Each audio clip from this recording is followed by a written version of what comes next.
네, 집회 전에 이렇게 영적인 교제를 나누는 모습이 참으로 아름답습니다. 네, 이렇게 집회에 참석해 주신 모든 분들을 따뜻하게 환영합니다.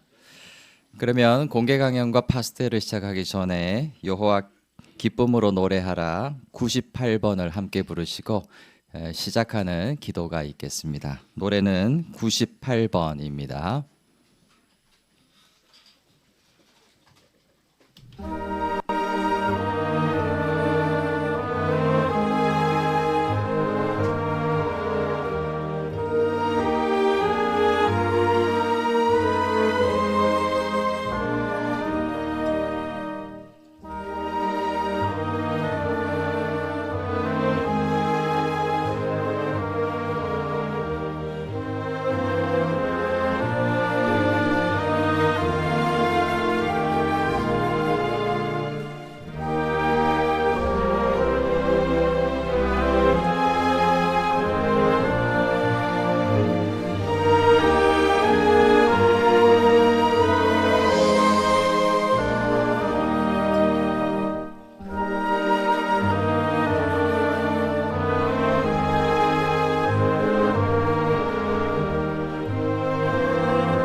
네, 그러면 먼저 오늘의 성서 공개 강연의 주제를 말씀드리겠습니다. 주제는 왜 성서의 인도를 받아야 하는가? 다시 말씀드리죠.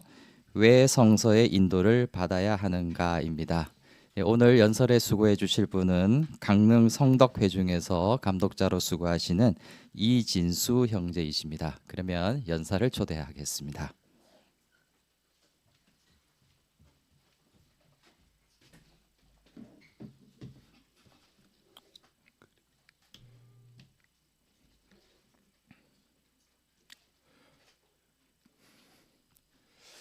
네, 첫 번째 사진 부탁드리겠습니다. 1969년 7월 22일 아폴로 11호를 타고 최초로 인간이 달에 가게 됩니다. 당시 이 일을 주관했던 나사에서 쓰던 컴퓨터는 우리가 쓰는 것과는 비교도 할 수 없는 원시적인 것이었죠.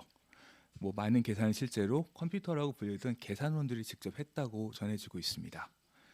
그럼에도 불구하고 어떻게 사람을 달까지 보내는 것이 가능했습니까? 달과 지구 그리고 모든 천체들의 운동을 결정하는 운동 법칙과 중력의 법칙을 연구했기 때문입니다. 이 천체들은 매우 정밀한 규칙에 따라 운동하기 때문에 그 규칙을 따르면 사람을 달까지 보내는 것도 가능합니다. 옆에 있는 새들은 큰 고니떼의 모습인데요. 한 비행기 조종사가 고공을 날면서 목격한 사진입니다. 이 새들은 매우 높은 고도 약 8,000m 이상의 높이를 비행하던 것으로 목격되었습니다. 이 새들이 이렇게 높이 올라가는 이유는 무엇입니까? 높이 올라가면은 낮은 곳에서 부는 논폭풍을 피할 수 있을 뿐만 아니라 그곳의 기류를 타고 힘을 들이지 않고도 시속 200km로 비행할 수 있기 때문입니다. 이 새들은 어떻게 높이 올라가면 그렇게 할 수 있다는 것을 알게 되었을까요? 과학자들도 단지 새들은 본능으로 그렇게 한다라고밖에 대답할 수가 없습니다. 지금 살펴보신 이 별들 그리고 새들의 공통점이 있는데요. 성서 욥기에서 그 점을 발견하실 수 있습니다. 함께 욥기 38장 33절 그리고 39장 26절을 살펴보시겠습니다. 욥기 38장 33절입니다.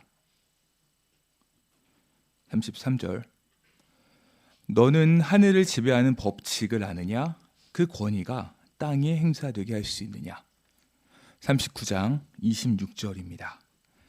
매가 높이 솟아오르고 남쪽을 향해 그 날개를 펴는 것이 내 이해력 때문이냐?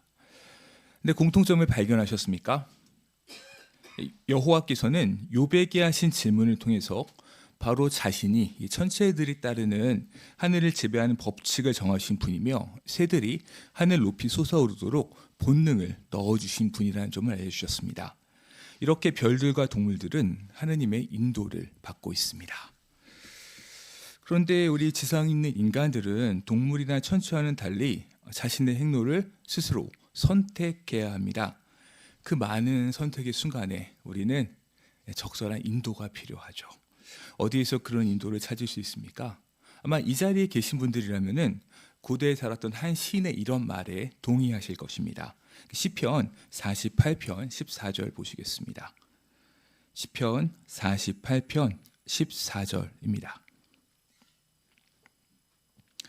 14절 이 하느님이 영원토록 우리 하느님이시기 때문이다. 그분은 언제까지나 우리를 인도하시리라. 네, 그렇습니다. 창조주이신 여호와 하나님께서 그런 자격을 가장 잘 갖추고 계신 분입니다. 그분은 인간의 창조주로서 우리의 필요와 한계를 잘 이해하고 계십니다. 사실 창조주는 우리에게 가장 좋은 것이 무엇인지를 우리 자신보다 더 잘 알고 계신 분입니다. 성서 출판물에서는 종종 우리 삶을 먼 바다를 여행하는 항해에 비유하곤 합니다. 그런 인생 항해에서 여호와의 인도는 우리를 영원한 생명이라는 안전한 목적지로 인도해주는 등대와도 같습니다. 그리고 그분은 자신의 말씀에 기록된 성서를 통해서 그 빛을 비추어주고 계시죠. 우리 모두에게 필요한 기록된 원칙들이 이 성경 안에 들어있습니다. 우리는 어떻게 하나님의 말씀인 성서를 통해서 그 인도를 받을 수 있습니까? 하루에 두세 장씩 날마다 성경을 읽으면 1년이면 성경 전체를 다 읽을 수 있습니다. 매일 성서를 조금씩 읽고 그 내용을 묵상하고 우리 삶에 적용하면 우리 삶의 질은 분명히 개선될 수 있습니다. 예전에는 성서를 읽는 것이 참 큰일이었던 것 같아요. 제가 어렸을 때는 이 두꺼운 성서를 책장에서 펴서 자세를 갖추고 이렇게 읽어야만 했습니다. 지금은 기술의 발전으로 우리가 늘 갖고 다니는 휴대폰 안에도 성경 전체가 다 들어있죠. 잠깐 시간을 낸다면 짧은 인터넷 영상이나 내일이면 의미가 없어질 뉴스를 볼 시간에 우리는 하나님의 말씀인 성경을 읽을 수 있습니다. 매일 성서를 조금씩 읽는다면 우리 삶은 분명히 달라질 수 있는데요. 이제 성서가 우리에게 인도를 베푸는 4가지 부면을 검토해 보도록 하겠습니다. 먼저 성서는 인간 행동의 지침을 제시하는 독특한 안내서 역할을 합니다. 예전에는 어떤 고민이 있을 때 문제에 대한 답을 얻기를 원할 때 사람들은 책을 보거나 경험 많은 분들에게 물어보곤 했는데 지금은 이른바 전문가들이 많이 있는 것 같습니다. 각 분야의 전문가들의 의견을 조금만 컴퓨터로 인터넷에서 찾거나 아니면 유튜브를 보면은 분야 전문가들의 의견을 다 들어볼 수가 있죠. 예를 들자면 아이를 키우시는 분들이라면 우리 회중에서 어린이들 제일 많은데 아이를 이제 금쪽같이 잘 돌봐야 된다는 어떤 의사의 말을 잘 들으시는 것 같습니다. 실제로 제 조카가 이제 9살 난 초등학생짜리 조카가 있는데 여동생이 동생을 키우면서 그 전문가들 말대로 하니까 도움이 좀 되더라라는 말을 들은 적도 있습니다.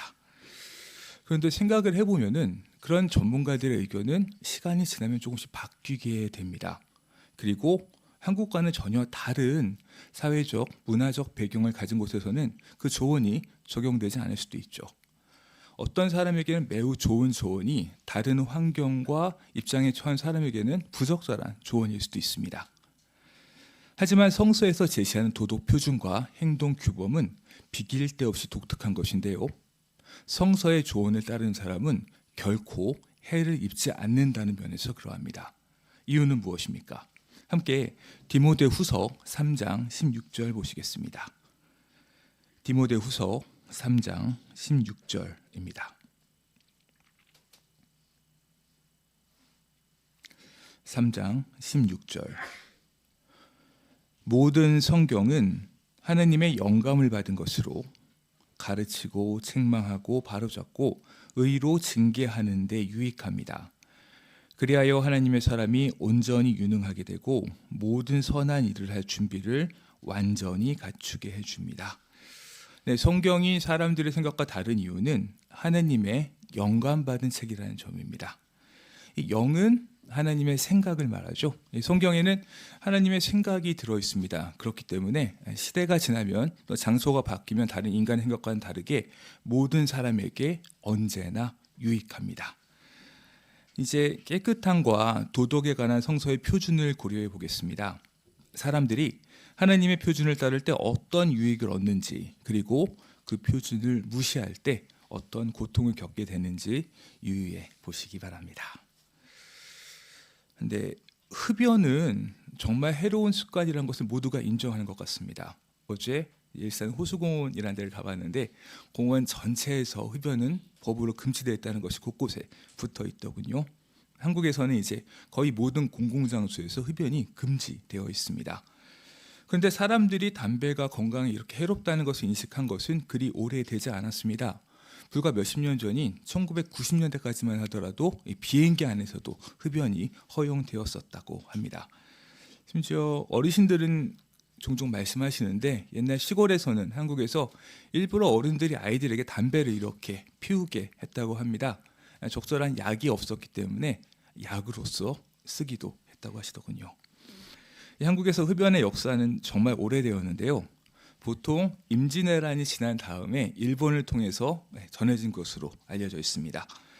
그런데 불과 수십 년이 지나지 않아서 조선왕조실록의 인조편을 보면은 젖먹이만 지나면 담배로 피운다, 이런 기록이 있다고 합니다. 담배는 오랫동안 만병통치약으로 오인되기도 했는데요. 특히 그렇기 때문에 담배를 정말 사랑했던 조선의 왕인 정조는 자신의 신하들에게 모든 백성이 담배를 피우도록 할 수 있는 방안이 있는지 제시해 보라는 것을 과거시험 문제로 냈었다고 합니다. 그때부터 수백 년 동안 흡연은 멋있는 것 또는 건강에 좋은 것으로 사람들에게 알려져 왔었죠. 흡연에 대한 성서의 견해는 어떠합니까? 물론 성서가 기록이 완료됐을 때는 담배가 많은 사람들에게 알려지지 않았을 때입니다. 약 2000년 전에 기록이 완료되었기 때문이죠. 하지만 성서에는 우리가 흡연에 적용할 수 있는 아주 적절한 원칙이 들어 있습니다. 함께 고린도후서 7장 1절을 보실까요? 고린도후서 7장 1절입니다. 1절. 그러므로 사랑하는 여러분, 우리에게 이러한 약속들이 있으니 육과 영의 모든 더러운 것에서 자신을 깨끗이 하여 하느님을 두려워하는 가운데 거룩함을 완성합시다. 네, 흡연이 아직도 널리 용인되던 1942년에 깨어라지는 이 성구를 해설하면서 담배를 피우는 것은 우리 몸을 더럽게 하는 것으로 성서 원칙에 어긋나기 때문에 피해야 한다는 점을 분명히 알려주었습니다. 그로부터 80년 이상이 지난 지금 이 성서에 근거한 이 조언은 정말로 현명한 것임이 증명되고 있습니다. 이미 2006년에 세계보건기구는 흡연을 전 세계의 주요 사망 원인 가운데 두 번째로 꼽았다고 합니다. 해마다 800만 명 이상의 사람들이 흡연으로 사망합니다. 2021년에 한국질병청 자료에 의하면 직접적인 흡연으로 700만 명이 사망하고 간접 흡연으로 해마다 120만 명이 사망한다고 합니다. 우리가 이제 기억하시겠지만 우리 지구 전체를 잠깐 멈추게 했던 코로나19 유행병을 기억하실 것입니다. 그 팬데믹으로 3년 동안 사망한 사람들의 수는 약 690만 명 정도입니다. 네. 코로나로 3년 동안 사망한 수보다 훨씬 더 많은 수의 사람들이 해마다 흡연으로 목숨을 잃게 되는 것입니다. 이 깨끗함에 관한 성경의 인도는 정말로 따를 만한 가치가 있는 것입니다. 다음은 도덕적인 부면을 좀 살펴보고자 합니다. 성경에서는 성도덕에 관한 매우 명확한 지침을 제시합니다. 음행하지 말라, 간음하지 말라는 것입니다. 결혼 이외의 모든 성관계를 정죄하고 있습니다. 그런데 현재 세상은 그렇지 않죠. 한국에서도 결혼 이전에 교제하는 남녀 사이에서 성관계는 흔히 용인되는 일로 여겨집니다. 그리고 심지어 결혼 이후에도 혼외 관계는 흔한 일이 되었습니다. 다양한 형태의 음란물이 용인되고 있고 큰 사업이 되었으며 이전에는 아주 불결한 행위로 여겨지던 동성애가 널리 용인되고 있습니다. 특히 이 동성애 같은 경우가 옛날과는 사람들이 접한 관점이 달라진 것 같습니다. 한때는 매우 음침하고 어두운 곳에서 행해지던 일이 이제는 사람들에게 용인될 만한 대체 생활 방식으로 여겨지고 있습니다. 이른바 성적 자기결정권이라는 이름으로 인해서 이것은 이 동성애에 관한 문제는 더 이상 도덕의 문제가 아니라 사람들의 인권의 문제로 받아들여지고 있죠. 많은 진보적인 생각을 하는 사람들 사이에서 그들의 인권을 지키는 것은 인류 전체의 보편적인 권리를 위해서 꼭 필요하다고 생각하고 있습니다. 실제로 많은 사람들이 스스로가 동성애자임을 스스럼 없이 드러내고 있죠. 많은 분들이 사용하시는 사과가 찍혀있는 휴대폰을 만드는 회사의 최고 경영자는 스스로가 동성애자임을 밝히면서 이렇게 말했습니다. 나는 동성애자라는 게 자랑스럽다. 그것은 신이 내게 준 선물 중 하나라고 생각한다. 네, 정말 시대가 많이 변한 것 같습니다. 이렇게 성도덕이 용인되는 세상이 사람들을 좀 더 행복하고 삶의 질을 낮게 만들어 주었습니까? 결코 그렇지 않습니다. 그 결과는 널리 퍼진 성매개 질환, 그리고 원치 않는 임신과 낙태, 신뢰를 잃고 파괴된 가정, 왜곡된 성에 대한 견해로 인해 발생하는 수많은 범죄들이죠. 모두 우리가 사는 이 사회를 위협하는 것들입니다. 사실 이 모든 문제들은 성에 대한 성경의 지침을 따른다면 피할 수 있는 것들입니다. 정말로 성경은 우리 인간 행동에 참으로 적절한 지침을 제시하고 있음이 분명합니다. 성서가 우리를 인도하는 두 번째 측면은 성서는 참다운 행복을 얻도록 도와주는 실용적인 안내서 역할을 한다는 것입니다. 참다운 행복을 위해서 무엇이 필요할까요?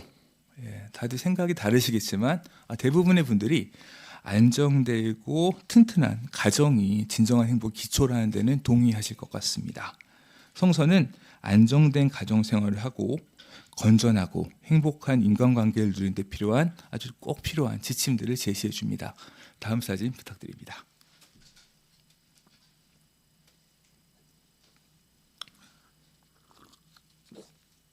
네, 피겨 스케이팅 선수들의 모습입니다. 제가 강릉에 살고 있다 보니까 여러 가지 대회들 때문에 저 선수들이 경기하는 모습을 눈앞에서 지켜볼 기회가 종종 있었습니다. 그런데 이 TV로 보는 것과는 정말 다른 느낌을 받을 수 있었습니다. 저는 서 있기조차 힘든 빙판 위를 쫙쫙 지치면서 음악에 맞춰서 연기하는, 아름답게 연기하는 저 한수장의 남녀의 모습은 보는 사람들에게 경탄을 자아내게 하는데요. 아무도 저 선수들이 탁월한 재능을 갖고 좋은 자질을 갖추고 있다고 해서 아침이면 만나서 대화를 좀 나눠보고 마음을 잘 맞춰보면은 저렇게 좋은 연기를 할 수 있을 것이다 라고 생각하지는 않을 것입니다.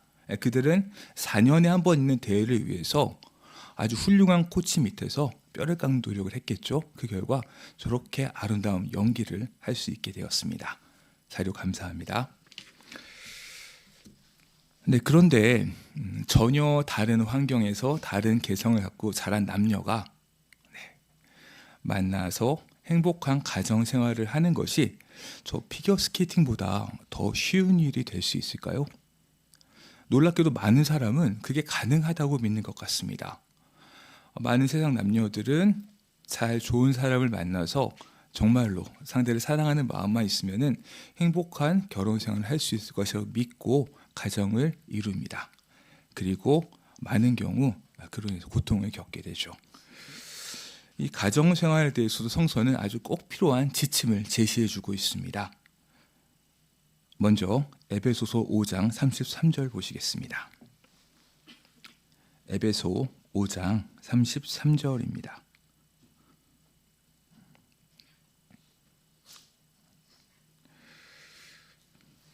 33절. 그렇지만 여러분도 각자 자신을 사랑하듯이 아내를 사랑하십시오. 그리고 아내는 남편에 대해 깊은 존경심을 가져야 합니다. 서로를 깊이 사랑하고 존경할 것이고 됩니다. 또 고린도전서 11장 3절 보실까요? 고린도전서 11장 3절 보시겠습니다. 그러나 나는 여러분이 알기를 원합니다. 모든 남자의 머리는 그리스도이고 여자의 머리는 남자이며 그리스도의 머리는 하느님이십니다. 네, 분명히 여자의 머리, 가정의 머리는 남자라고 알려줍니다. 우리는 흔히 머리직분 마련이라고 이것을 부르죠. 요새는 여자분들이 교육을 예전과 달리 많이 받고 있죠. 어떤 여자분들은 남편보다 더 많은 교육을 받기도 합니다. 그리고 실제로 경제적으로 더 능력 있는 분들 많이 계십니다. 영적으로도 주 안에서 더 오랫동안 계셨기 때문에 더 경험이 풍부한 분들도 많이 계시죠. 그럼에도 불구하고 가정의 머리는 남자라고 분명히 알려줍니다. 남편은 자신이 받은 이 직분을 가족의 유익을 위해서 사용할 것입니다. 그리고 아내는 그를 존경하면서 지원하는 것이 성서의 마련입니다. 근데 요새 표준으로는 받아들이기 힘든 일일 수 있죠. 하지만 성서에서는 분명히 이런 마련을 해주고 있습니다. 이런 이상적인 그리스도인 부부가 있다면 어떨까요? 서로 잘 의사소통을 하기 때문에 생각을 잘 알고 있습니다. 영적인 일과를 늘 함께 합니다. 각자 서로를 존경하며 깊이 사랑합니다. 이런 부부들이라면 정말로 이 세상에서 문제 없는 결혼 생활을 하는 것이 가능할까요? 네, 그럴 리가 없죠. 네.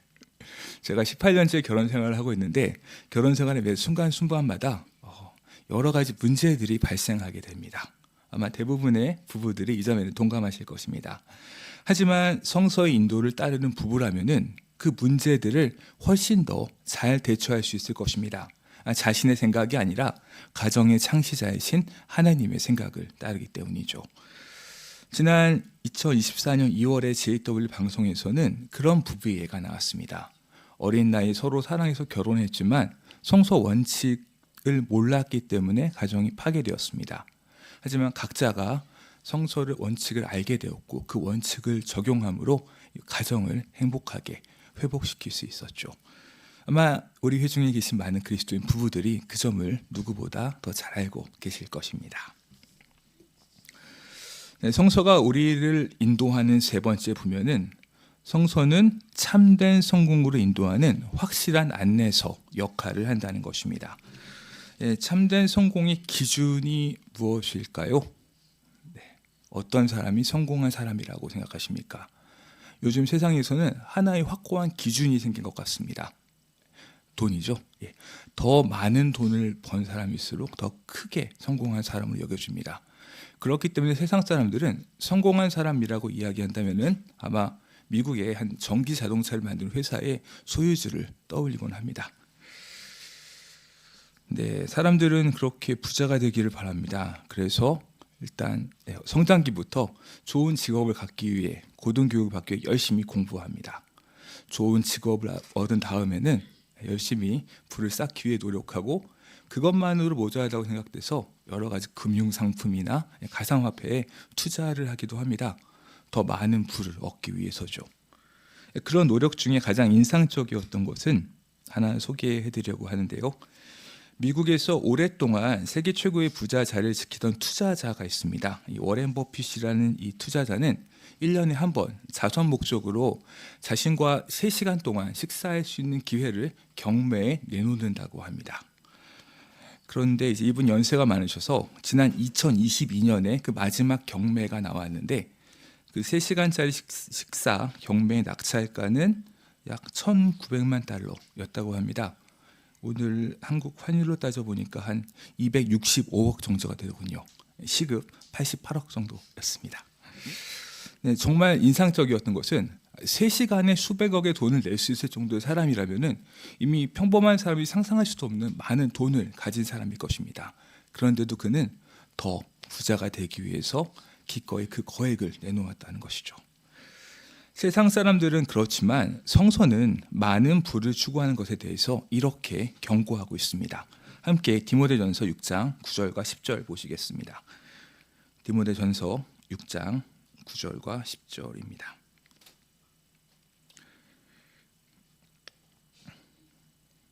9절. 그러나 부유해지기로 결심하는 사람들은 유혹과 올무와 여러 가지 무분별하고 해로운 욕망에 빠집니다. 그것들은 사람을 멸망과 파멸에 빠뜨립니다. 돈을 사랑하는 것은 온갖 해로운 일의 뿌리입니다. 어떤 사람들은 이 사랑을 추구하다가 믿음에서 벗어났으며 많은 고통으로 온통 자기를 찔렀습니다. 근데 이 세상에서 많은 부를 추구하는 것은 영혼을 다 쏟아야 하는 일일 수 있습니다. 그럼에도 불구하고 성공하다는 보장은 없죠. 반면 언제나 성공을 거두는 분인 여호와 하나님께서는 우리에게 성공적인 삶을 사는 방법을 알려주십니다. 그분은 약 3,500년 전에 살았던 여호수아라는 사람에게 그 점을 알려주셨습니다. 당시 여호수아는 굉장히 어려운 입장에 처해 있었습니다. 오랫동안 자신의 백성을 이끌었던 인도자인 모세가 사망했습니다. 그는 이제 한동안 노예였던, 수백 년 동안 노예였던 자신의 백성을 이끌고 요새화된 도시, 그리고 강력한 무기를 갖고 있던 적들이 살고 있는 약속의 땅을 정복해야 했습니다. 지금 여호수아가 성공을 위해서 필요했던 것은 무엇입니까? 어떤 전투에서 승리를 거둘 수 있는 손자병법 같은 기묘한 전략 전술입니까? 아니면 적들을 압도할 수 있는 강력한 무기였을까요? 여호와께서는 그에게 성공의 비결을 이렇게 알려주십니다. 함께 여호수아 1장 8절과 9절 보시겠습니다. 여호수아 1장 8절과 9절입니다.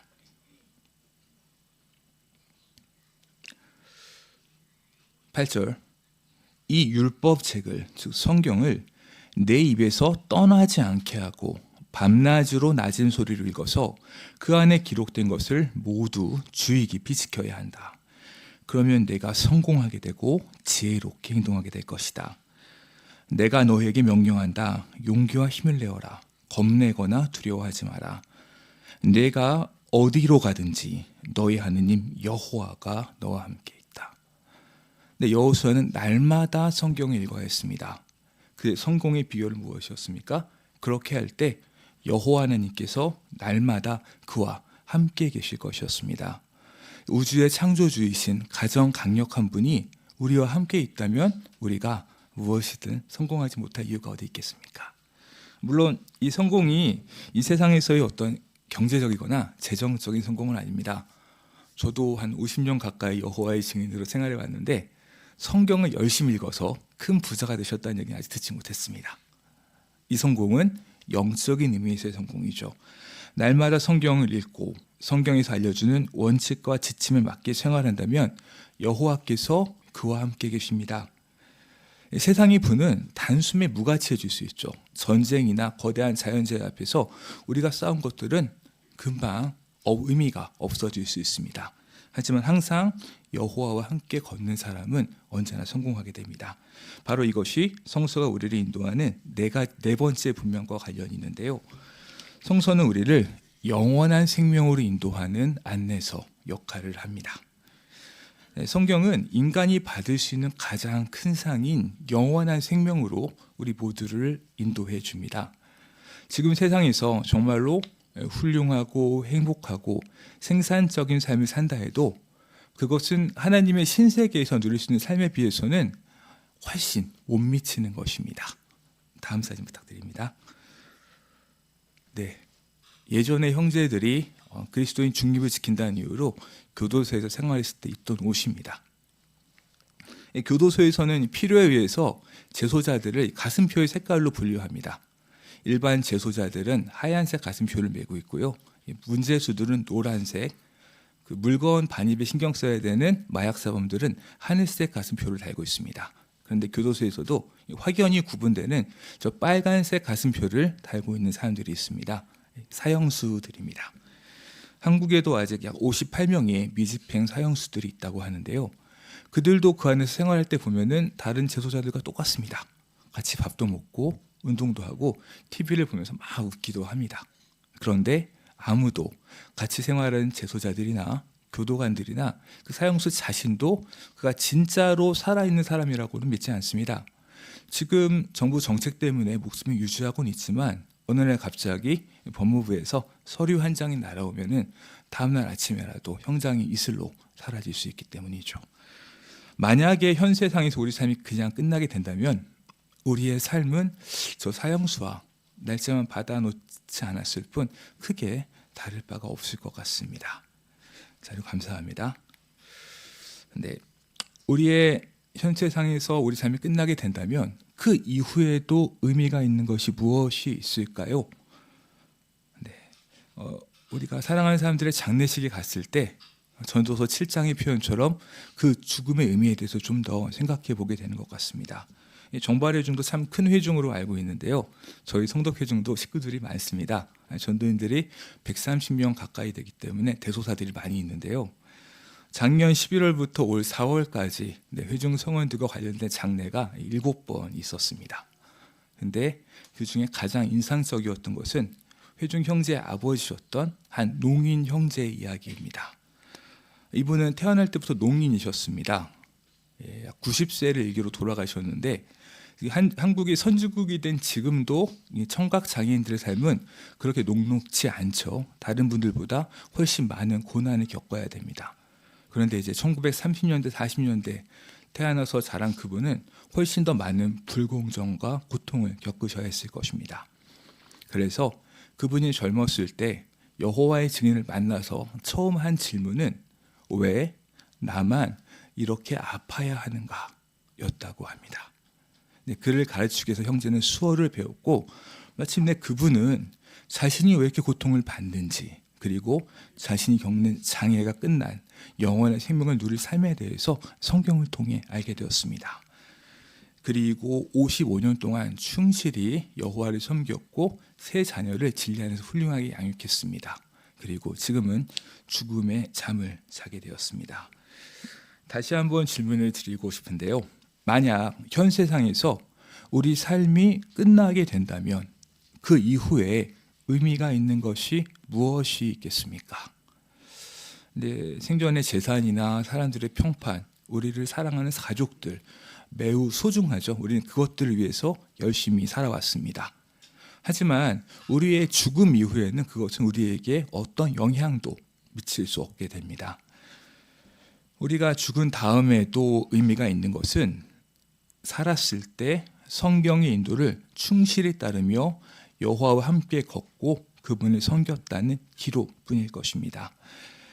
우리가 여호와의 기억 속에 남지 못한다면 우리 삶은 죽음으로 완전히 끝나게 될 것입니다. 하지만 충실히 성경의 인도를 따랐던 우리는 또 다른 희망이 있죠. 여호와께서는 우리가 죽더라도 부활시키실 것이며 그때 영원히 낙원에 살면서 진정한 삶을 누리게 될 것입니다. 만약에 그때 이 농인 형제, 김동환 형제라는 분을 만나게 된다면은 아마 90평생 동안 그 자신도 듣지 못했던 그의 목소리로 여호와께 감사를 표하고 찬양의 노래를 부르는 모습을 우리는 볼 수 있게 될 것입니다. 이렇게 성경을 통해서 인류에 대한 하느님의 목적을 알게 되면 우리는 바로 지금 우리 생활을 그에 맞게 조정하고자 하는 동기를 갖게 됩니다. 우리가 지금까지 배운 것과 일치하게 영원한 생명이라는 목표를 향해서 성서가 우리 발걸음을 인도하게 해야 되지 않겠습니까? 비할 데 없는 가치를 지니고 있는 이 성경은 정말 읽고 연구할 만한 책입니다. 온전한 확신을 가지고 성경을 읽으시기 바랍니다. 성경에는 하나님의 영이 들어있기 때문에 성경을 읽을 때마다 우리는 하나님의 생각을 받게 됩니다. 그리고 그에 맞게 우리의 생활이 조금씩 틀잡혀져 가게 되죠. 앞서 말씀드린 것처럼 성경을 읽는데 그렇게 많은 시간은 필요하지 않습니다. 휴대폰을 펴셔서 잠깐 시간을 내시면 언제 어디서나 우리는 하나님의 말씀을 읽고 그분의 영을 받을 수 있습니다.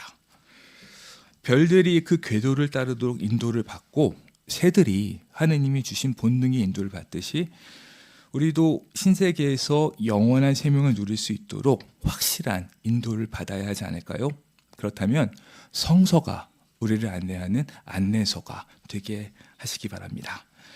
그렇게 할 때 이 말씀은 우리 발의 등불이 되어서 매 순간순간 올바른 결정을 내릴 수 있게 도와줄 것입니다. 그리고 우리 길에 빛을 비추어줘서 영원한 생명이라는 목표로 흔들림 없이 걸어갈 수 있게 해줄 것입니다. 우리가 그렇게 한다면 성서의 저자이신 여호와께서는 우리를 영원한 생명으로 인도해 주실 것입니다. 지금 이 자리에 함께 하신 우리 모두가 그 축복을 함께 누리게 되길 바랍니다.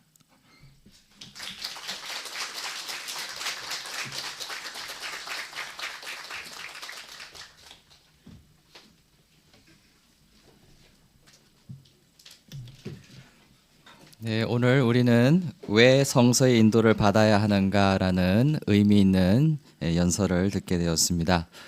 조용한 가운데 경청해 주신 모든 분들께 진심으로 감사드리고 또 저희 회중을 위해서 훌륭하게 연설을 해주신 이진수 형제께도 회중을 대신해서 감사의 말씀 드리겠습니다. 잘 아시는 것처럼 다음 주에도 또 훌륭한 공개 강연이 준비되어 있습니다. 미리 참고로 주제를 좀 말씀드리면 당신의 그리스도인 신분을 지키라라는 주제로 성서 공개 강연이 진행될 것입니다. 오늘처럼 많은 분들을 초대하시고 또 유익을 얻으시기를 권해드립니다.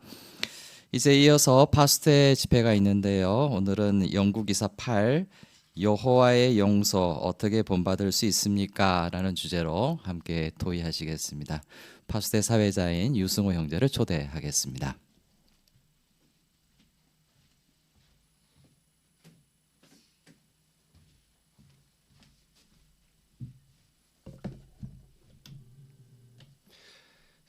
네, 우리 여하나님과 더 좋은 관계를 맺는 데 도움이 되는 파스텔 집회에 함께해 주셔서 감사합니다. 가능하신 분들은 함께 일어나셔서 노래 130번 용서하는 사람이 되리를 부르시겠습니다.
삼 주간에 걸쳐서 배우게 되는 여호와의 용서, 오늘은 그 세 번째 결론적인 부분입니다.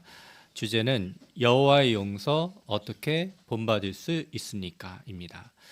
주제 성구는 골로새서 3장 13절. 여호와께서 여러분을 기꺼이 용서하신 것처럼 여러분도 그렇게 해야 합니다. 네, 우리는 살아가면서 많은 사람에게 상처를 주고 또 상처를 받는 경우가 있습니다. 우리의 마음에 상처를 준 사람을 용서하기 위해서 우리가 실제적으로 어떠한 일을 할 수 있는지 그러한 실용적인 점에 대해서 함께 공부하도록 하시겠습니다. 네, 많은 분들이 열정적으로 해설에 참여해 주신다면 감사하겠습니다. 그러면 먼저 1항과 2항을 이진성 형제가 낭독하겠습니다. 당신은 다른 사람을 용서하기가 어렵습니까? 많은 사람이 그렇게 느낍니다. 상대방의 말이나 행동 때문에 깊은 상처를 입었다면 특히 그럴 것입니다. 하지만 우리는 감정적 상처를 극복하고 용서할 수 있습니다. 예를 들어 더니즈 자매가 매우 힘든 상황에서 어떻게 감동적인 용서의 본을 보였는지 생각해 보십시오. 2017년에 더니즈 자매의 가족은 새로 문을 연 여호와의 증인 세계본부를 방문했습니다. 그런데 그들이 집으로 돌아가던 중에 다른 차가 와서 자매의 가족이 탄 차를 들이받았습니다. 자매는 그 사고로 의식을 잃었습니다. 나중에 자매가 깨어나 보니 자녀들은 심한 부상을 입었고 남편은 사망해 있었습니다. 더니지 자매는 그때를 떠올리며 큰 충격을 받았고 너무나 슬펐어요 라고 말합니다. 후에 자매는 그 운전자가 술이나 마약에 취해 있지 않았고 운전 중에 한눈을 판 것도 아니라는 사실을 알게 되었습니다. 더니지 자매는 여호와께 마음의 평화를 달라고 기도했습니다. 사고를 일으킨 운전자는 과실치사 혐의로 기소되었습니다. 유죄 판결을 받으면 그는 감옥에 가야 할 수 있었습니다. 그런데 법원은 더니즈 자매에게 그 남자가 받을 처벌이 자매의 증언에 달려 있다고 알려주었습니다. 자매는 이렇게 말합니다. 제 인생 최악의 날에 관해 이야기를 꺼낸다는 게 정말 쉽지 않았어요. 마치 꿰매놓았던 상처를 누군가가 다시 열어서 소금 한 통을 들이붓는 것 같은 느낌이었죠.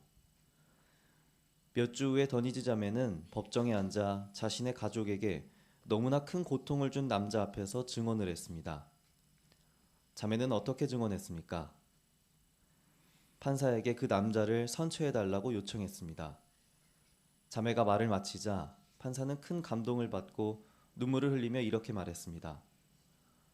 판사로 일한 지 25년이 되었지만 법정에서 이런 말을 들은 건 처음입니다. 피해자의 가족이 피고의 선처를 호소하다니 이토록 놀라운 사랑과 용서의 말은 들어본 적이 없습니다. 네, 1항과 2항 기억 질문. 특히 언제 용서하기가 어려울 수 있습니까? 네, 장하준 학생. 특히 상대방의 말이나 행동 때문에 깊은 상처를 입었다면 용서하기 힘들 수 있습니다. 네, 그렇죠. 맞습니다.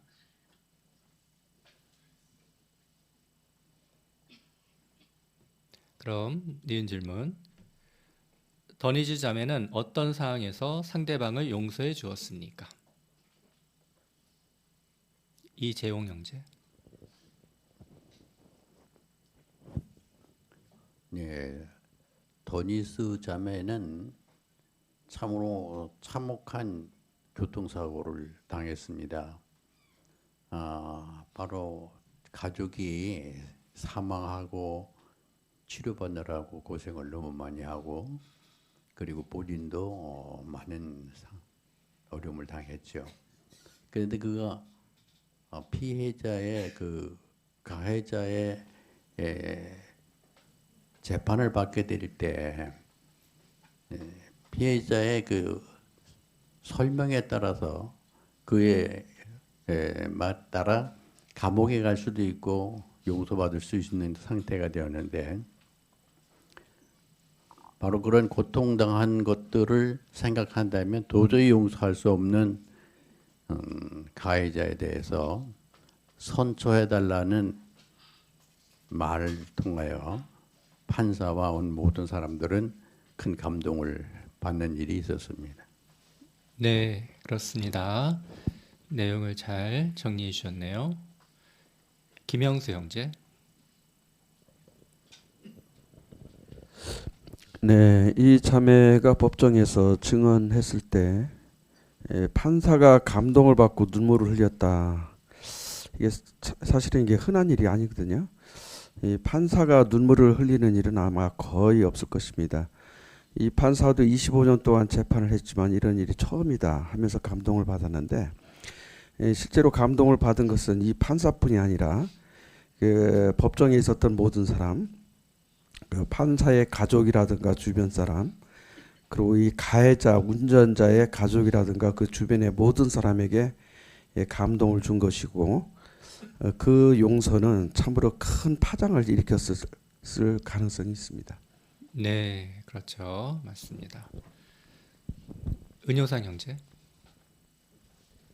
네, 하필 가족들과 베델에 다녀오던 중에 난 사고라서 더 충격적이었을 텐데요. 왜 하필 이런 날, 혹시 내가 뭘 잘못했나라는 그러한 부정적인 생각에 빠지지 않고 그걸 영적으로 잘 풀어낸 것이 대단하다고 생각되었습니다. 네, 그렇습니다. 다음 상황 보시죠. 더니지 자매가 용서하는 데 무엇이 도움이 되었습니까? 자매는 여호와의 용서에 대해 묵상했습니다. 우리도 여호와께서 용서해 주시는 것에 대해 감사한다면 다른 사람을 용서하려는 마음이 생길 것입니다. 사망.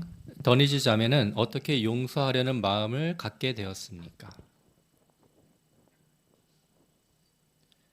네, 어떻게 그런 마음을 갖게 되었습니까? 성찬주 형제.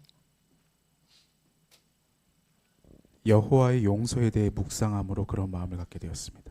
네, 그렇죠. 맞습니다. 또 뒤에 심재용 형제. 네, 여호와께서는 그 이스라엘 백성들이 잘못했을 때 용서할 이유를 찾았고 또 범법을 지나쳐 주셨습니다. 그 더니즈 자매는 그런 여호와의 용서나 자비를 묵상했을 것이라 생각됩니다. 그 남자가 고의로 그렇게 하지 않았다는 것을 알았기 때문에 물론 괴로웠고 고통스럽고 또 가슴이 찢어지는 그런 아픔이 있었겠지만 그런 것들을 묵상하면서 용서하는 마음을 갖게 되었을 것이라고 생각됩니다. 네, 성구도 잘 적용해 주셨네요. 좋습니다. 그럼 다음 사항 보시죠. 여호와께서는 그분이 우리를 기꺼이 용서해 주신 것처럼 우리도 다른 사람들을 기꺼이 용서해 주기를 바라십니다. 그분은 우리가 다른 사람에게서 마음의 상처를 받았더라도 기꺼이 용서해 주기를 원하십니다. 이 기사에서는 우리가 더 잘 용서하는 사람이 되기 위해 할 수 있는 일 3가지를 살펴볼 것입니다. 네, 먼저 에베소서 4장 32절을 여러분께서 낭독해 주실 수 있을까요? 이건호 형제. 오히려 서로 친절하게 대하고 부드러운 동정심을 나타내고 하느님께서 그리스도를 통해 여러분을 기꺼이 용서하신 것처럼 서로 기꺼이 용서하십시오. 네, 감사합니다. 여호와께서는 우리가 어떻게 하기를 바라십니까? 네, 어윤지 학생. 여호와께서는 우리를 기꺼이 용서해 주신 것처럼 우리도 다른 사람들을 기꺼이 용서해 주기를 바라십니다. 네, 그렇죠. 요점을 잘 말했네요. 박예진 자매. 시편 86편 5절에서는 여호와께서는 기꺼이 용서하시고 모든 이에게 충성스러운 사랑을 풍부히 보이시는 분이라고 하였습니다. 기꺼이 그리고 누구에게나 사랑을 보이시는 것처럼 우리도 상처를 받았을지 몰라도 기꺼이 용서하는 사람이 되기를 바라십니다. 그렇죠. 좋은 점이네요. 신규철 형제.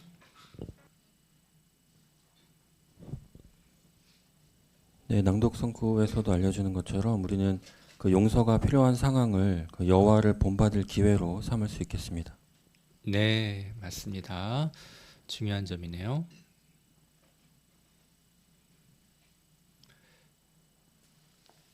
박세영 형제. 네, 누가 17장 4절에서도 7번 죄를 짓고 회개하며 용서하라고 알려주고 있는데 여기서는 한정 없이, 그러니까 다른 사람을 용서할 때 횟수의 제한을 두지 말고 용서하라고 알려주고 있습니다. 그런데 용서의 전제 조건이 있는데 바로 자신의 잘못에 대해 회개했을 때 그때 용서해야 한다는 점을 알려줍니다.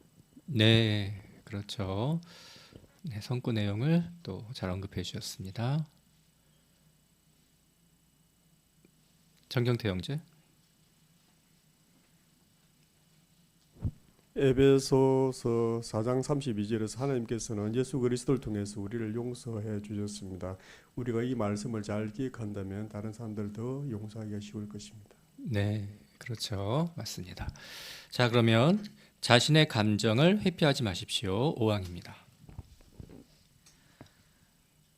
우리는 누군가의 말이나 행동 때문에 마음에 깊은 상처를 받게 될 수 있습니다.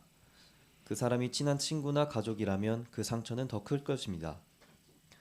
때때로 그러한 감정적 고통은 칼에 찔린 것과 같을 수 있습니다.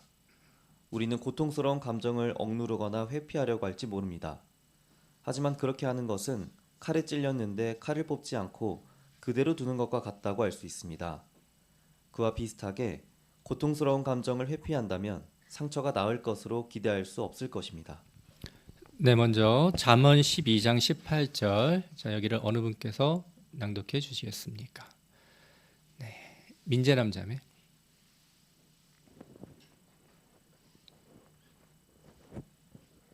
생각 없이 하는 말을 칼로 찌르는 것과 같지만 지혜로운 자의 혀는 아픔을 낫게 한다. 네, 잘 낭독해 주셨습니다. 자, 이 성구에 따르면 누군가가 마음에 상처를 주었을 때 우리는 어떻게 느낄 수 있습니까? 조본우 자매.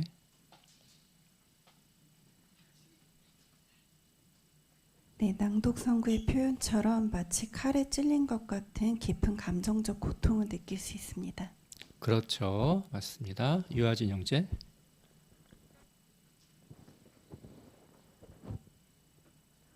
잠언 12장 18절에서는 생각 없이 하는 말이 마치 칼로 찔리는 것처럼 고통스럽다고 알려주는데요. 어떤 종류의 칼로 찔리든, 이를테면 사람을 살릴 수 있는 수술용 칼에 찔리든 긴 칼에 찔리든 똑같이 아프고 흉터가 생기듯이 상대방의 말에 의도와는 상관없이 상처를 받았다면 몹시 아프고 오래가는 감정의 흉터로 느껴질 수 있을 것입니다. 네, 맞습니다. 오유연 자매.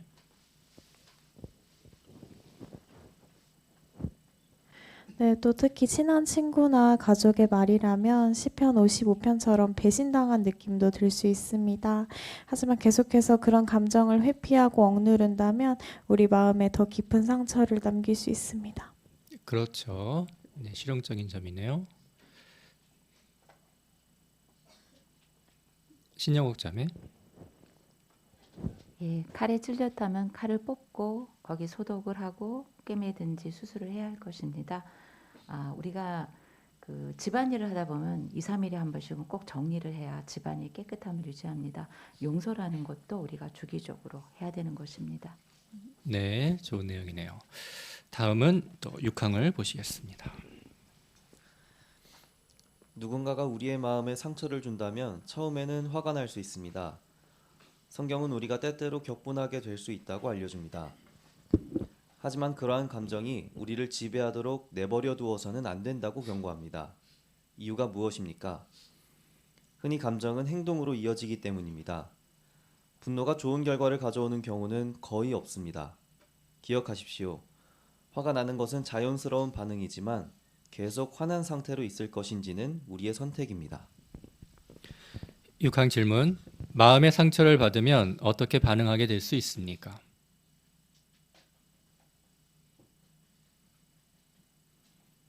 네, 뒤에 김명철 형제. 그러한 상처를 받게 되면 일단 화가 날 수 있습니다.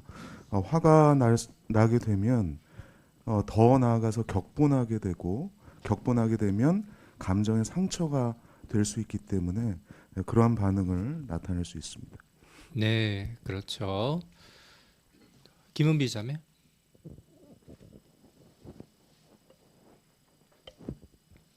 에베소서 4장 26절에서는 해가 질 때까지 화난 상태로 있지 말라고 알려주는데요. 그러한 상태는 좋은 결과를 가져오지 못하며 결국 사탄이 우리에게 영적인 해를 줄 틈을 주는 것이기에 그런 감정이 우리를 지배하도록 내버려 두어서는 안 될 것입니다. 네, 그렇습니다. 윤미영 자매.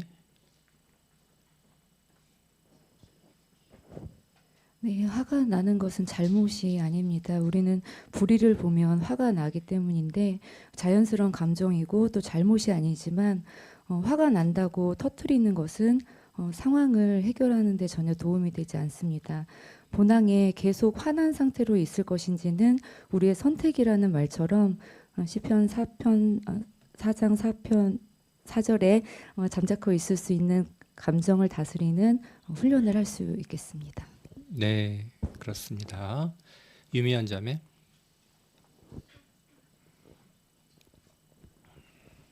네, 성경에 실제로 분노한 감정을 풀지 않고 내버려둬서 결국 심각한 죄를 지은 그런 예들이 기록되어 있는데요.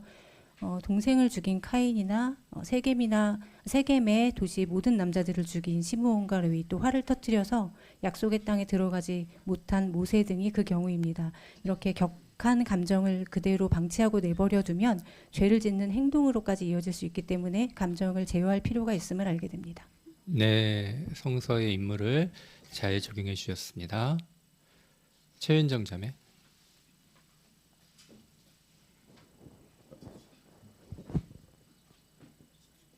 네, 시편 4편 4절에 감정이 상할 때 마음속으로 말하라는 표현이 있습니다. 이 말은 우리가 기도를 통해서 마음으로 말하라는 의미인데요. 그렇게 된다면 분한 감정에서 벗어나 여호와의 관점으로 문제를 보게 되고 마음의 평온함을 얻게 될 것이기 때문에 우리는 이런 상황에서 기도를 열심히 해야 할 것입니다. 네, 좋은 방법입니다. 결국 화를 억눌러서도 안 되고 그렇다고 아주 크게 표출해서도 안 되고 그 적당한 선을 우리가 좀 잘 지킬 필요가 있네요. 다음 7항 보시겠습니다. 누군가의 행동 때문에 상처를 입으면 다른 고통스러운 감정도 느끼게 될 수 있습니다. 예를 들어 N자매는 이렇게 말합니다. 제가 어릴 때 아빠가 엄마를 버리고 저를 돌봐주던 가정부와 결혼하셨어요. 버림받은 기분이 들었죠.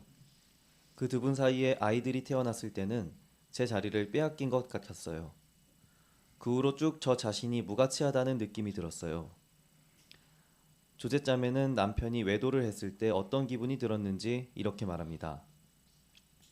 우리는 어릴 때부터 친구였어요. 파이어에도 함께 했고요. 가슴이 찢어지는 것 같았죠. 또 나오미 자매는 이렇게 말합니다. 남편이 저한테 그렇게 큰 상처를 줄 거라고는 생각도 못했어요. 남편이 저 몰래 음란물을 보아왔다고 말했을 때 속았다는 기분이 들면서 배신감을 느꼈어요. 7항. 다른 사람이 우리에게 상처를 줄 때 또 어떤 감정들을 느낄 수 있습니까? 뒤에 이놈이 자매. 네, N자매는 어릴 때 아버지의 부정으로 인해서 버림받는 기분이 들었고 또 그쪽 아이들이 태어났을 때는 자리를 빼앗긴 느낌, 그 후로는 쭉 자신이 무가치하다는 느낌에 들었다고 했습니다. 네, 그런 감정을 느낄 수가 있네요. 또 앞에 홍원호 형제.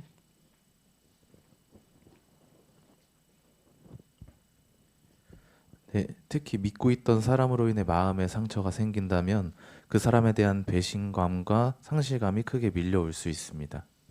네, 맞습니다. 그럴 수 있죠. 네, 뭐 그런 부분들이 여기에 다 잘 표시가 되어 있는 것 같습니다. 그러면 다음 또 8항 보시죠. 다른 사람이 우리에게 하는 말이나 행동을 우리 뜻대로 제어할 수는 없습니다. 하지만 자신이 나타내는 반응을 제어하려고 노력할 수는 있습니다. 흔히 가장 좋은 반응은 용서하는 것입니다. 왜 그렇게 말할 수 있습니까? 우리는 여호와를 사랑하며 그분이 우리가 용서하는 사람이 되기를 바라시기 때문입니다. 우리가 화가 난 상태로 있으면서 용서하지 않으면 어리석은 행동을 할 가능성이 높으며 건강도 나빠질 수 있습니다. 크리스틴 자매가 바로 그런 경험을 했습니다. 자매는 이렇게 말합니다. 상처받은 감정에 휩싸여 있다 보면 웃음이 적어져요. 몸에 안 좋은 음식도 많이 먹게 되고요. 잠을 잘 못 자고 감정을 제어하기도 힘들어지죠. 그러면 부부관계와 다른 사람들과의 관계도 나빠집니다. 기억 질문. 다른 사람을 용서해야 할 어떤 이유들이 있습니까?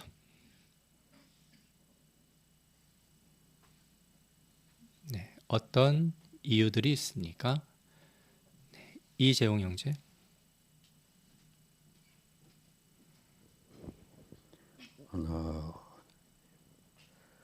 여호와께서 용서하신 것처럼 우리들이 하나님을 본받는다면 용서해야 되기 때문이고, 만약 그렇지 않다면 어리석은 행동을 하기가 쉽기 때문에 우리는 하나님을 본받아야 할 것입니다. 네, 맞습니다. 임채린 자매. 우리는 여호와를 사랑하고 그 여호와께서 우리가 용서하는 사람이 되기를 바라시기 때문입니다. 너무 중요하죠. 그렇습니다. 김지웅 형제.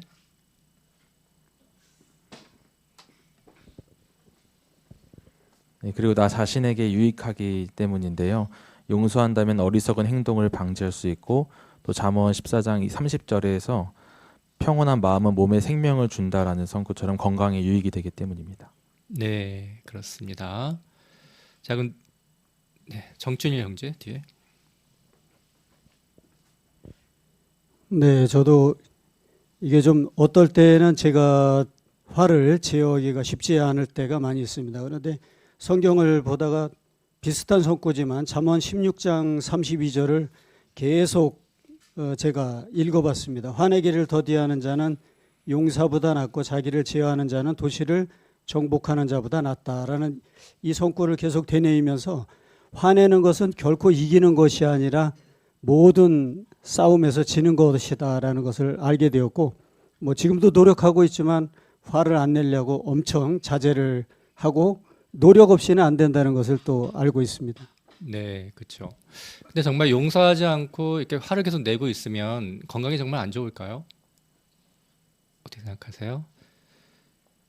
네, 줌에서 천세미 자매.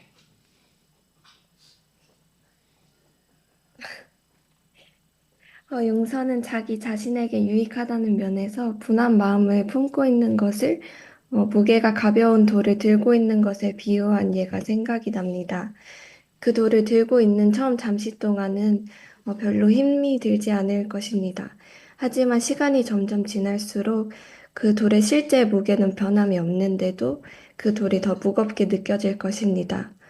상처를 받거나 분한 마음도 마찬가지로 그 마음을 품고 있을수록 더 힘들기만 할 뿐이기 때문에 여호와께서는 우리가 다른 사람들을 용서하기를 권하십니다. 네, 생각할 만한 좋은 예입니다. 최경렬 형제. 네, 이와 관련해서 깨어라 2011년도 8월호에서는 마음이 평온한 사람과 쉽게 화를 내는 사람을 비교한 미국 심장병 학회지의 그 기사를 서술했는데요. 화를 터뜨리고 증오심을 품는 것이 관상동맥 질환과 밀접한 관련이 있다고 합니다. 이처럼 평온한 마음을 갖는 것이 건강에도 도움이 된다는 것을 알 수 있습니다. 네, 맞습니다. 그렇죠. 다음 니은 질문 보시죠. 용서하면 어떤 유익이 있습니까?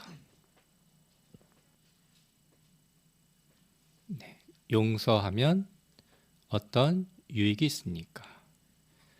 네, 아래 내용도 참조하실 수 있고요. 김영수 형제.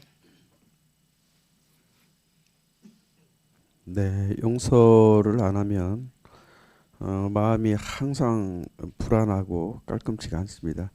일단 용서를 하면요, 그 마음 상태가 아주 가벼워지고 또 건강이 좋아지는데, 여기 항에 나와 있는 것처럼 일단은 그 여러 가지 감정적으로 이제 평온해지고 다른 사람들과의 관계도 좋아지고 일단 웃음이 많아집니다. 그리고 사람들 상대하기가 상당히 좋아지고 하기 때문에 일단 용서하면 자기의 건강이 좋아지고 자신을 위해서라도 용서를 해야 됩니다.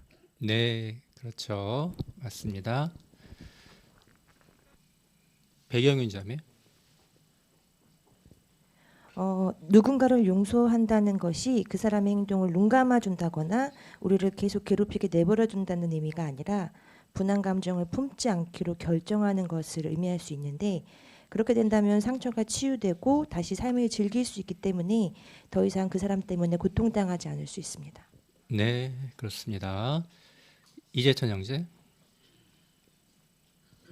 네, 그 상처를 받아서 화가 났는데 용서를 안 하면 2번 당하는 거죠. 그래서 여기 보는 것처럼 분한 마음을 떨쳐버리는 것은 자신에게 선물을 주는 것과 같다, 이런 표현이 나오는데요. 한 번 상처를 받았으면 빨리 치유를 해야지 그걸 2번째 상처를 이렇게 내버릴 필요가 없고요. 또 하나는 이 상대방이 그럼 나한테 한 건 어떻게 된 거냐, 내가 용서해주면 이럴 때 신경 쓸 게 없는 게 여호와 앞에 그들이 책임이 있다는 사실을 생각해 볼 필요가 있고요. 그 점은 이미 시편 55편 22절에도 너의 무거운 짐을 여호와께 내맡겨라라는 표현이 있습니다. 그래서 그 문제는, 상처를 준 사람에 대한 문제는 여호와께서 심판하시고 그들도 답변할 책임이 있기 때문에 우리가 그걸 다 일일이 해결할 필요가 없습니다. 그래서 마음을 편히 먹고 용서를 해줌으로 스스로의 건강과 영적인 활동에도 큰 유익을 얻을 수 있을 것입니다. 네, 그런 유익한 점이 있습니다. 윤은주 자매.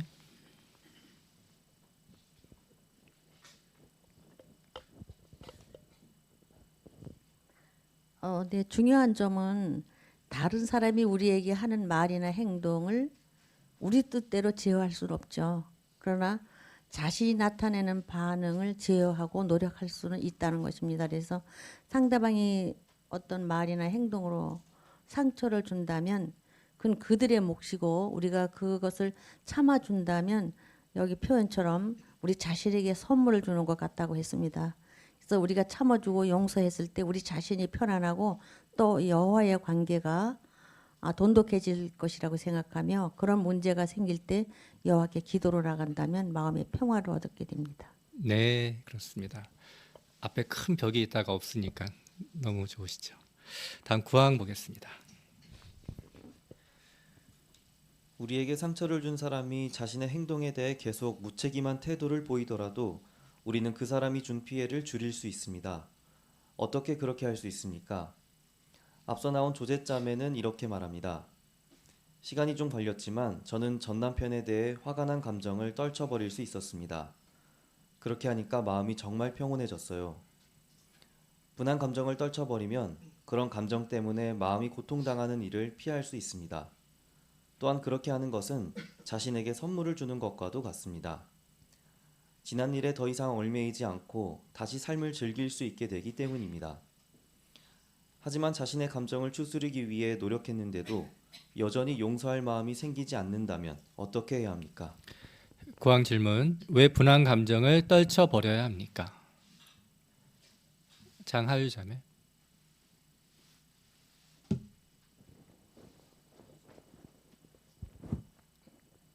분한 감정을 떨쳐버리면 그런 감정 때문에 마음이 고통당하는 일을 피할 수 있으며 지난 일에 더 이상 얽매이지 않고 다시 삶을 즐길 수 있게 되기 때문입니다. 네, 그렇죠. 맞습니다. 그 뻔뻔하게 책임을 회피하는 사람을 우리가 용서해야 하는 이유에 대해서는 어떻게 알려주나요? 뻔뻔하게 책임을 회피하는 사람도 용서해야 하는 이유가 무엇입니까?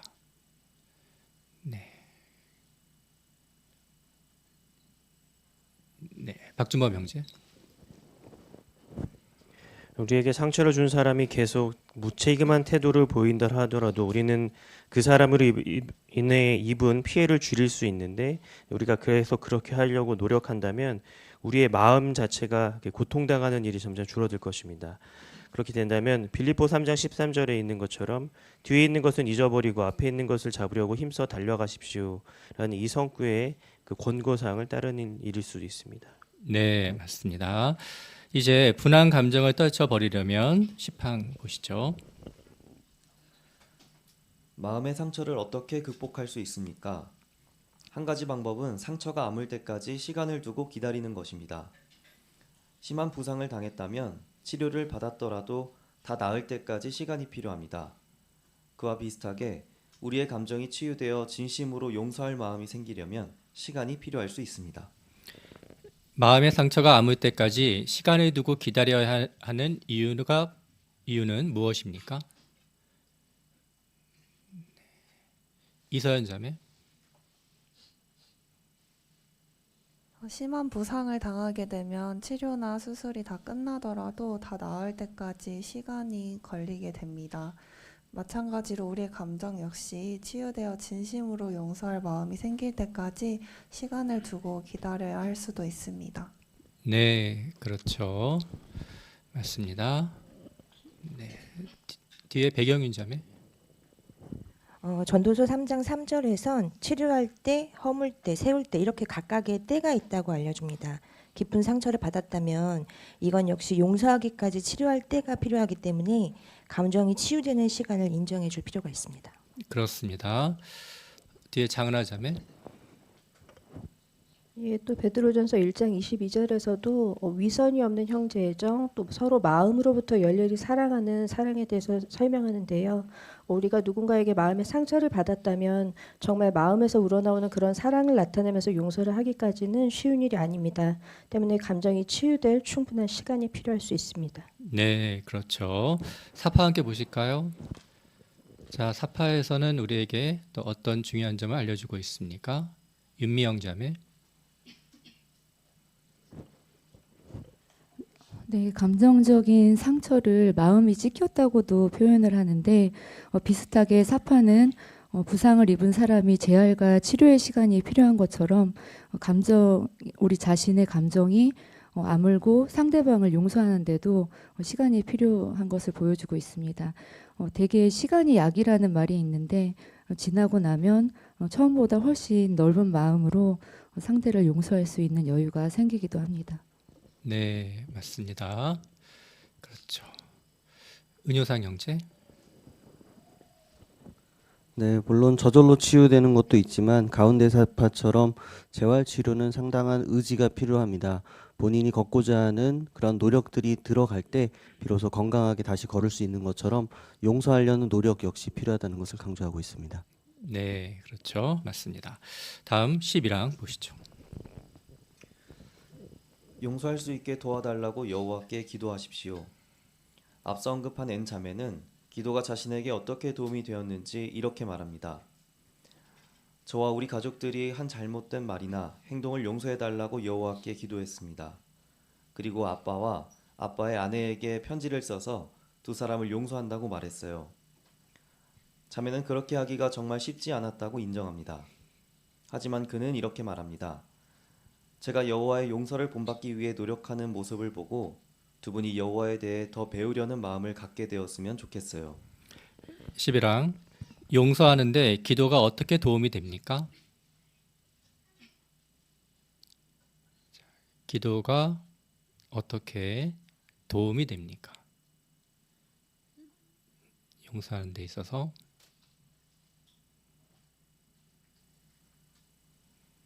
네. 김민호 형제.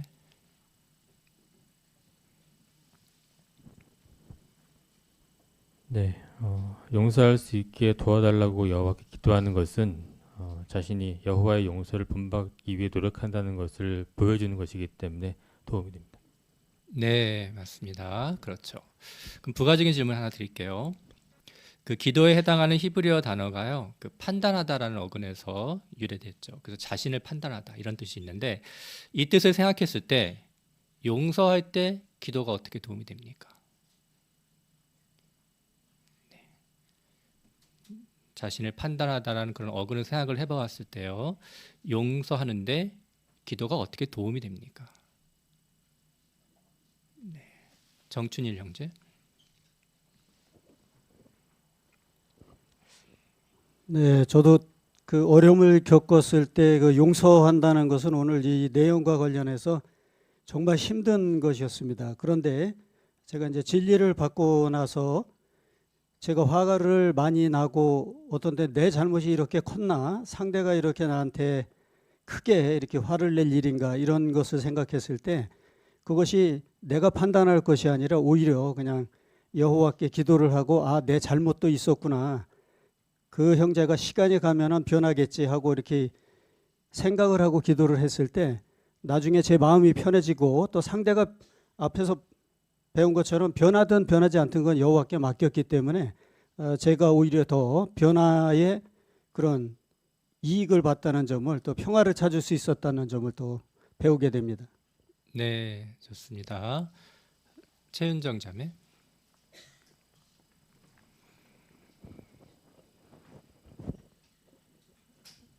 우리가 기도할 때 여호와 앞에서 자기 검토를 하는 시간이 되는데요.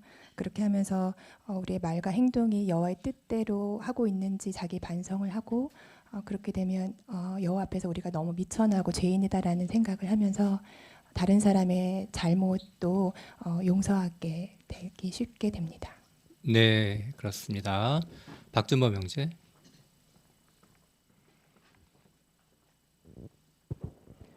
네, 우리는 기도하는 과정에서 우리 자신과 또 이런 모든 상황들을 우리의 감정에 치우치지 않고 한 발짝 물러서서 상황을 객관적으로 판단할 수 있고 또 균형 잡힌 시각에서 또 자신과 이 문제를 바라볼 수 있게 됩니다. 그래서 기도를 통해서 우리는 우리의 마음속을 정리할 수 있는 시간을 갖게 될 수도 있습니다. 네, 그렇습니다. 이현정 자매.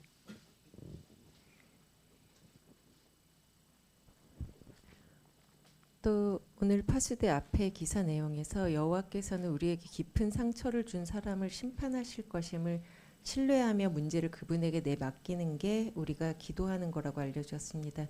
그리고 여호와께서 우리보다 문제를 훨씬 더 잘 다루시고 훨씬 더 공의로운 결과를 가져오실 것임을 우리는 신뢰하는 게 우리가 기도하는 이유인데 오늘 공개 강연에서도 알려주신 것처럼 여호와께서는 우리 자신보다 우리를 더 잘 아시기 때문에 가장 우리의 올바른 선택으로 인도해 주실 수 있음을 우리는 확신할 수 있습니다. 네, 그렇습니다. 장은하 자매. 예, 보통 우리가 감정이 상했거나 속상한 일이 있을 때 누군가에게 그 문제에 대해서 토로할 수 있는 것만으로도 마음이 풀릴 때가 있습니다. 바로 그 역할을 여호와께 기도로 해결할 수 있는데요. 우리가 그 문제에 대해서 여호와께 기도하고 그러면서 마음의 평온함을 찾고 여호와께 그 문제를 검토하다 보면 좀 더 객관적인 시각으로 여호와의 용서에 대해서 배울 수 있기 때문에 기도가 도움이 될 수 있습니다. 네, 맞습니다. 다음 12항 보시죠.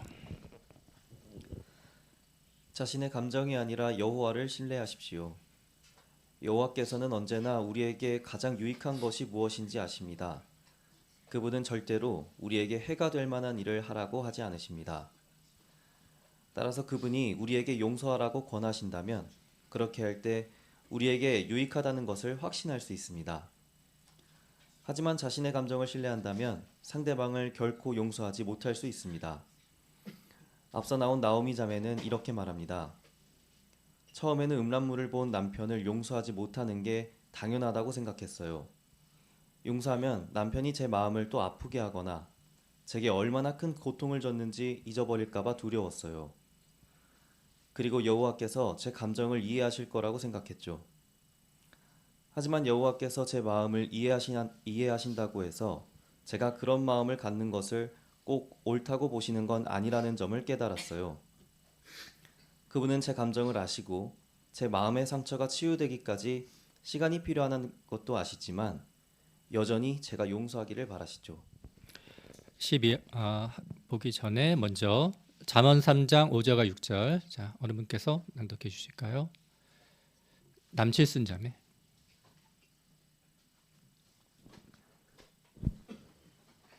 마음을 다해 여호와를 신뢰하고 자신의 이해에 의존하지 말라. 모든 길에서 그분을 유의하여라. 그러면 그분이 너의 길을 곱게 하실 것이다. 네, 잘 낭독해 주셨습니다.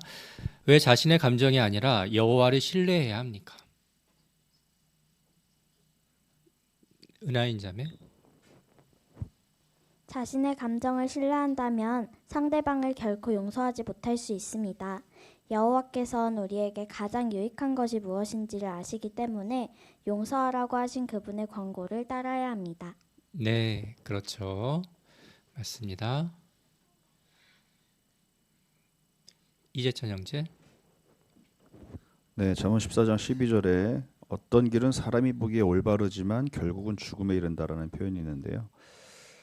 사람마다 자기의 상식과 지식과 경험치가 있기 때문에 아무리 생각해도 이번 건 내가 억울하다라는 생각을 가질 일이 생길 수 있습니다. 그리고 누구한테 물어봐도 이건 정말 내가 억울하다, 이건 분명히 저 사람이 잘못했다라고 생각할 일이 있습니다. 물론 비율이 상대방에게 높을 수 있고 상당히 그렇게 동의를 구할 만할 수 있지만, 지금 말한 대로 내가 정한 기준으로 이제 한번 생각하기 시작하면 죽음에 이를 수도 있는 길인데도 불구하고 이런 생각을 굳히게 되죠. 그래서 사람들 말 중에 내 죽어도 이건 못 굽힌다, 이런 말이 있는 사람들이 죽습니다. 그래서 조심할 필요가 있습니다. 네, 그러네요. 좋습니다. 또 성구를 강조하실 수도 있고요. 또 내용을 적용하실 수도 있습니다. 장경진 형제. 네, 마음을 다해 여호와께 이제 의지를 하라고 하는데, 이 마음에는 감정, 동기, 생각, 태도가 포함된다고 합니다. 흔히 사람들은 감정에 휩싸여서 판단하는 것은 좋지 않고 이성적으로 자신의 이해에 의존하면 좋은 판단을 내릴 수 있을 것이라고 생각하는데요. 이 성구를 보면 모든 것을 다 여호와의 기준에서 생각을 해봐야 될 필요성에 대해 생각해 보게 됩니다. 네, 그렇습니다. 중요한 점이네요. 이제 다음 긍정적인 마음을 갖기 위해 노력하십시오. 13항입니다. 우리에게 깊은 상처를 준 사람을 용서하려면 단지 그 일에 대해 이야기하지 않기로 하는 것보다 더 많은 일을 해야 합니다. 우리의 감정을 상하게 한 사람이 그리스도인 형제나 자매라면 그 사람과 평화를 이루는 것을 목표로 삼아야 합니다. 우리는 분한 감정을 품는 대신 자비를 보이고 상대방을 용서하기로 선택합니다. 그렇게 하는데 무엇이 도움이 됩니까? 네, 먼저 여기 로마서 12장 18절로 21절 낭독성구인데요. 자, 여기를 어느 분께서 읽어주시겠습니까? 네, 로마서 12장 18절로 21절 김희선 자매.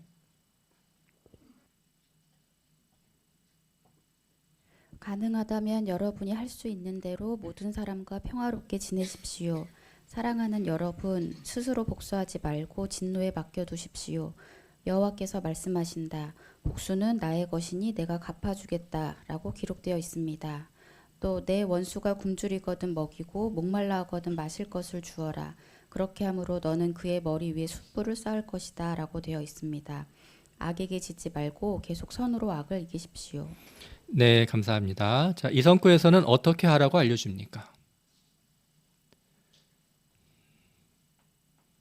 네, 이 성구에서는 어떻게 하라고 알려주고 있습니까? 특히 낭독 성구를 강조해 주시면 좋을 것 같은데요. 이재용 형제.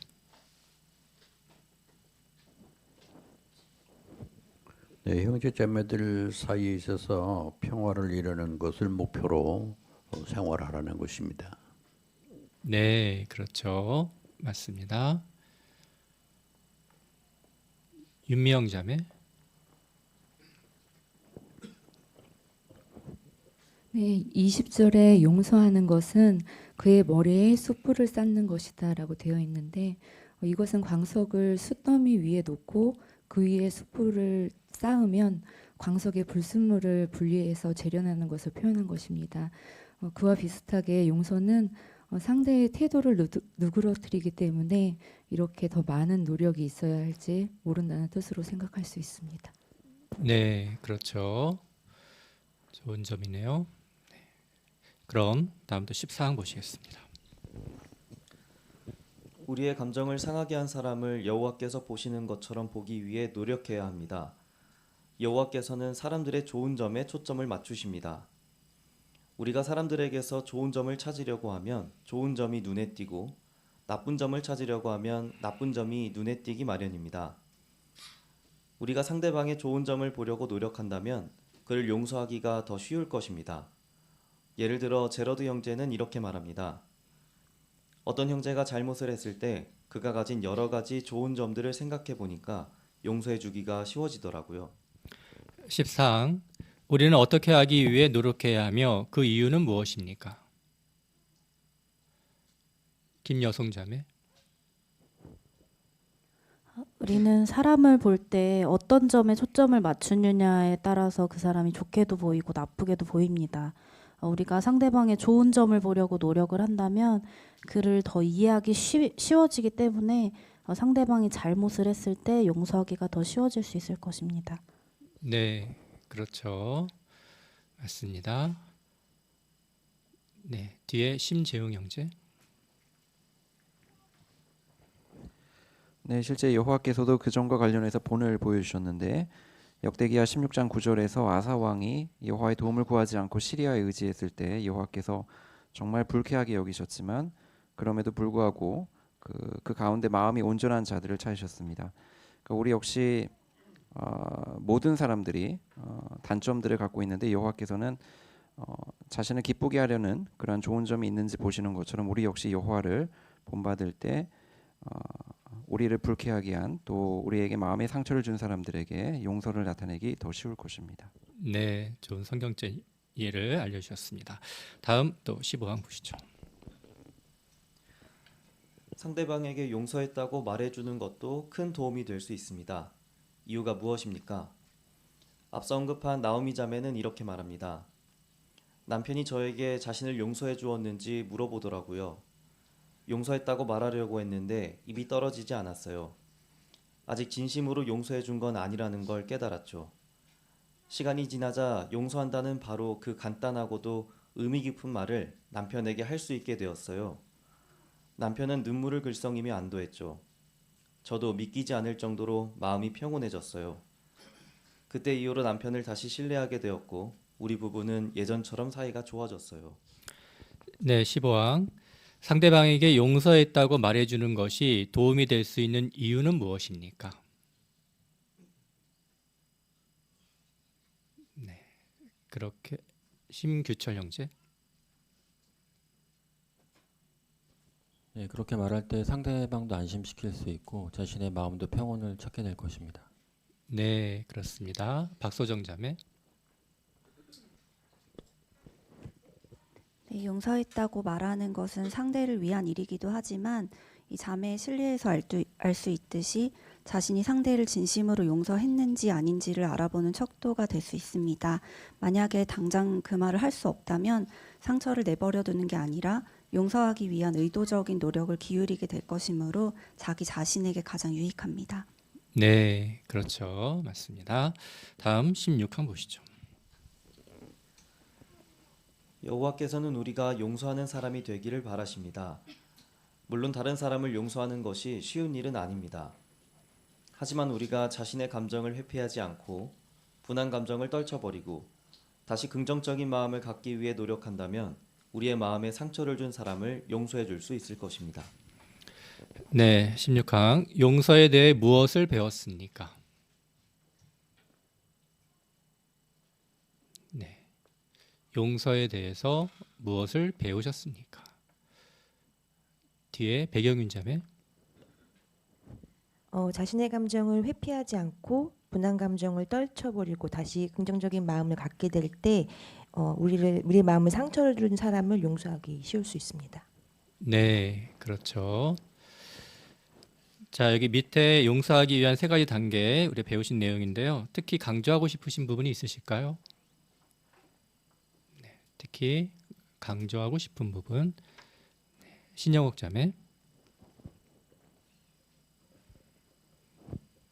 상대방을 여호와께서 보시는 것처럼 보기 위해 노력하십시오. 어떤 자매가 그 동영상에서 한 말이 나오더라고요. 상황을 잘 모를 때, 어떻게 판단할지 모를 때 친절한 것이 옳은 것이다 라는 표현이 나왔습니다. 그러니까 용서라는 거죠. 예, 우리는 온전한 상황도 잘 모릅니다. 나도 상대방도. 그렇기 때문에 여기서 말하는 것처럼 상대방을 여호와께서 보시는 것처럼 보기 위해 노력하는 게 가장 좋은 방법이 아닐까 생각합니다. 네, 그렇죠. 여기 참조 성구인 골로새서 3장 13절에서는요. 좀 우리가 어떤 점을 찾아낼 수 있을까요? 좋은 점. 윤은주 자매.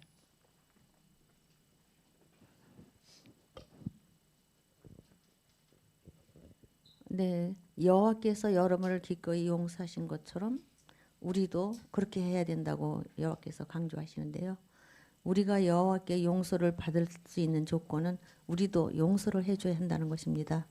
예수께서도 주기도문 가운데 우리 죄를 용서한 것처럼 우리도 남의 죄를 용서해 주라고 말씀하신 것처럼 우리가 다른 사람이 우리를 불편하게 했을 때라도 기꺼이 용서라는 무거운 표현보다 이해해주고 친절하게 대해준다면 우리 마음부터 편안해질 것이기 때문에 용서는 중요한 것입니다. 네, 그렇습니다. 최윤정 자매.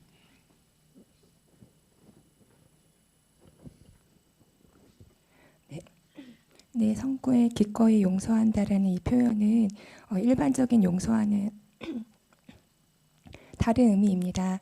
그래서 요구된 것을 뛰어넘는 관대함이라는 그런 뜻을 갖고 있는데요. 우리가 용서를 받을 자격이 없는 사람에게도 기꺼이 용서를 베풀고자 해야 한다는 것을 배울 수 있습니다. 네, 그렇습니다. 이제 마지막 소제목을 보시죠. 17항입니다. 우리에게는 다른 사람들을 용서해 주어야 할 많은 이유가 있습니다. 그중 몇 가지만 생각해 보겠습니다. 첫째, 용서하면 자비로우신 아버지 여호와를 본받고 그분을 기쁘게 해드릴 수 있습니다. 둘째, 용서할 때 우리는 여호와께서 친절하게 우리를 용서해 주신 것에 대해 감사하는 마음을 나타낼 수 있습니다. 셋째, 용서하면 건강에도 유익하고 친구들과 계속 가까운 관계를 누리게 됩니다. 네, 17항. 왜 다른 사람들을 용서해 주어야 합니까? 김효진 자매. 네, 그중 한 가지는 용서하면 자비로우신 아버지 여호와를 본받고 그분을 기쁘게 해드릴 수 있습니다. 네, 그렇죠. 정말 중요하죠. 어강규 형제. 예, 우리를 용서해 주신 여호와께 감사하는 마음을 나타낼 수 있습니다. 네, 그렇습니다. 김수연 자매. 건강에도 유익하고 친구들과 계속 가까운 관계를 누리게 됩니다. 네, 맞습니다. 그렇죠. 유하진 형제.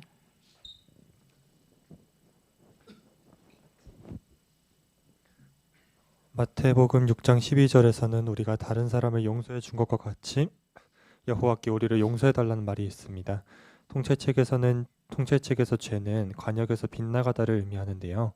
관역에서 1cm를 벗어나든 10cm를 벗어나든 벗어난 건 똑같습니다. 마찬가지로 다른 사람들이 크게든 작게든 죄를 짓더라도 우린 용서해야 할 것인데요. 그렇게 하면 우리의 죄도 여호와께서 용서해 주실 것이기 때문입니다. 네, 그렇습니다. 자, 마지막 18, 19항 보겠습니다. 다른 사람을 용서하면 예상치 못한 축복을 경험할 수 있습니다. 예를 들어 앞서 언급한 더니즈 자매에게 있었던 일을 생각해 보십시오. 당시에 자매는 몰랐지만 사고를 일으킨 남자는 재판 후에 스스로 목숨을 끊을 계획이었습니다. 하지만 자매가 용서해 준 것에 큰 감동을 받고 여호와의 증인과 성경을 공부하기 시작했습니다. 우리는 누군가를 용서하는 것이 그 무엇보다도 어렵게 느껴질지 모릅니다. 하지만 다른 사람을 용서하면 정말 큰 축복을 맛볼 수 있습니다. 따라서 우리 모두 여호와의 용서를 본받기 위해 최선을 다해야겠습니다. 네, 이진성 형제 좋은 낭독을 해주셔서 감사합니다. 자, 18, 19항 질문. 용서하면 어떤 결과가 있을 수 있습니까? 박예진 자매.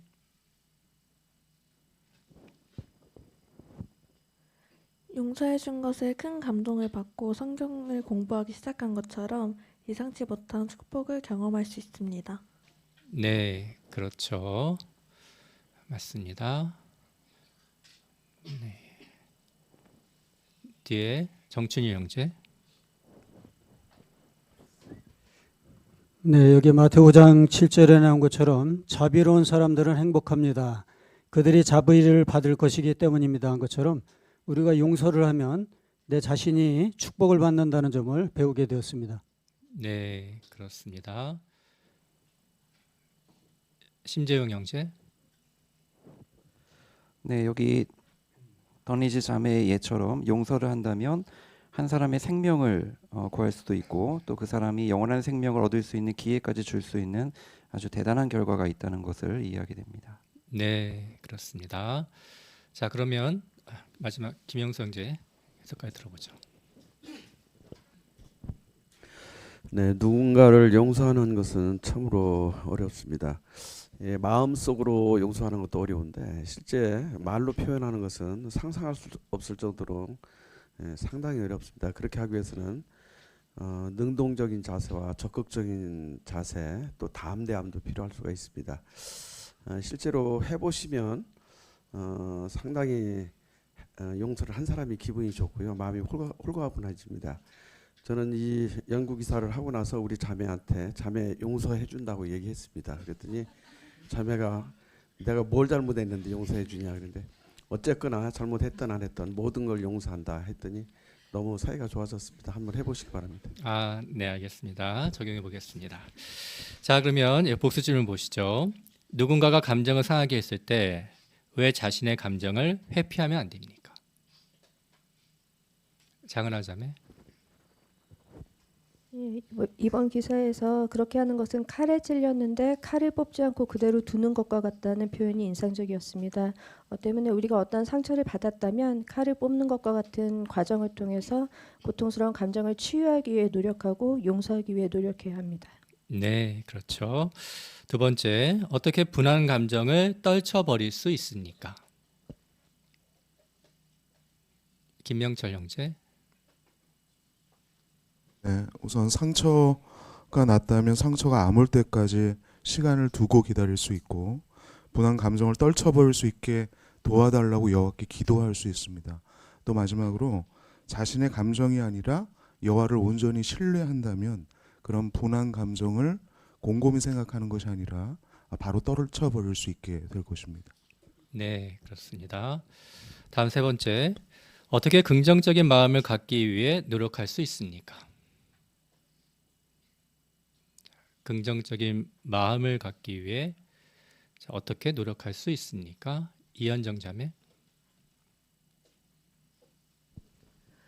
상대방을 여호와께서 보시는 것처럼 보기 위해 노력하고 용서할 수 있게 도와달라고 기도하며 상대방에게 용서했다고 말해줌으로 그렇게 할 수 있습니다. 네, 그렇죠. 그렇게 할 수 있습니다. 은효상 형제.